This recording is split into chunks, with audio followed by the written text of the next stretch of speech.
Acero Records. May kikwento ako sa inyo. Istorya ng isang adik.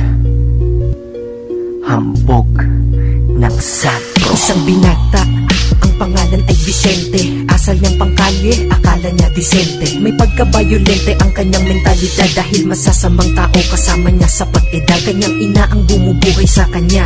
Siya ay lumaki na di kilala ang ama, kaya galit siya sa mundo at naisipan niya na magrebelde. Kanyang buhay ay nasira at nagkanda leche-leche. Ito ay lumala nung dumami kanyang tropa, natutong uminom, manigarilyo at magdroga. Kanyang buhay ay madrama, para bang isang nobela. Ngunit pag siya'y nakadroga, nalilimot ang problema. Kaya naisip niya, pagdodroga solusyon sa kalungkutan at galit na namuo sa emosyon. Kaya kapag walang pandroga sa kanyang pang-araw-araw, pinasok niya ang panguhold at ang pagnanakaw. Di binawal sa sarili mo ang bawal na gamot. Asahang balang araw ikaw mismo ang mananagot. Mga Panginoon sa droga, bakit mo sinasamba? Sila ay talikuran na ng buhay mo'y maisalba. Dahil hindi iyan sagot at hindi iyan sapat. Magbabago ka lang ba kapag huli na ang lahat? Di ko kayo inuutusan, ito ay babala. Sa droga buhay lalala at walang mapapala. Kaya di nakakagulat si Vicente na kulong, dahil sa pagsasyabu siya ay tuluyang nalulong. Bumubulong ng mag-isa sa kanyang selda tulala. Buhay niya ay lumala ng lumala ng lumala, at sa hindi inaasahan bigla siyang pinalaya.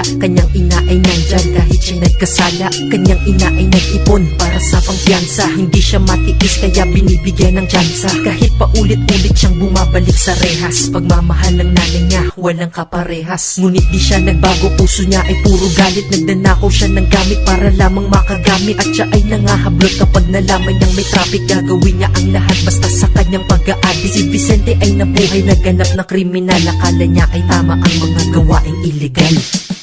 Ituloy natin ang istorya. At isang gabi wala na siyang pangdroga sa tabi, kaya siya ay nangangati at hindi mapakali. Siya ay lumabas at hinandang dalin baril niya, at may nakita siyang taong naglalakad ng mag-isa. Nilapitan niya ito at tinutukan sa likod, at sabi niya, mamamatay kapag hindi ka sumunod. Di niya pinalingon yung tao para di siya makilala. Sabi niya, akin na pera mo kung ayaw mo ng bala. ang biktima ay sumagot habang umiiyak. Sabi niya ang pera niya ay para sa kanyang anak. Si Vicente ay nagalit, binaril niya to sa ulo. Pagtumba nakita niya mukha nung tao at tumulo ang kanyang luha, dahil ang kanyang nabiktima ay kanyang ikinagulat, at ito'y kanyang ina. Di siya makapaniwala, ang ina ang pinatay. Kapalit ng droga niya ay buhay ng kanyang inay. Di binawal sa sarili mo ang bawal na gamot. Ayan ang sinasabi ko, ngayon ikaw ay nalagot. Mga Panginoon sa droga, bakit mo sinasamba? Sila ay talikuran na ng buhay mo'y maisalba. Dahil hindi iyan sagot at hindi iyan sapat. Magbabago ka lang ba kapag huli na ang lahat? Di ko kayo inuutusan, ito ay babala. Sa droga buhay lalala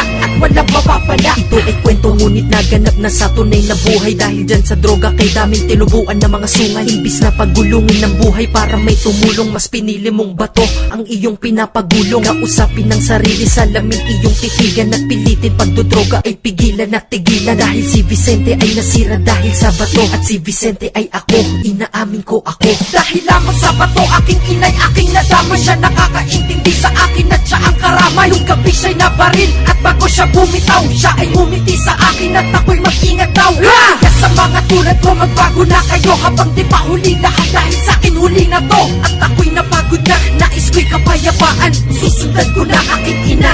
Paalam!